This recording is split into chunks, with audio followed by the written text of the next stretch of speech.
నీ అవ్వయ్యాలి ఇజ్జత్ పోయిందే భాగ్య. ఏమైంది? నేను తొవ్వంటి రంగు ఒక ఫంక్షన్ జరుగుతుంది. ఆడికి రాగానే చికెన్ మటన్ మసాలాల వాసన గుమ్మగుమ్మలాడినే.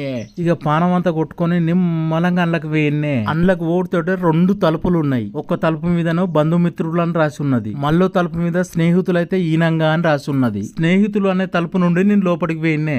అండ్లకు వేయనాక మళ్ళా 2 తలుపులు ఉన్నాయే. ఒక తలుపు మీద ఆడ అని రాసి ఉన్నది, మళ్ళొక తలుపు మీద మగ అని రాసి ఉన్నది. నేను మొగ అని రాసున్న తలుపు నుంచి లోపలికి వేయన్నే. అండ్లకు వేయనాక మళ్ళా 2 తలుపులు ఉన్నాయే. ఒక తలుపు మీద బహుమతులు ఇచ్చేవారు అని రాసి ఉన్నది, మళ్ళో తలుపు మీద బహుమతులు లేనివారు అని రాసి ఉన్నదే. ఇక నేను బహుమతి లేని తలుపుల నుంచి వచ్చిన లోపలికి.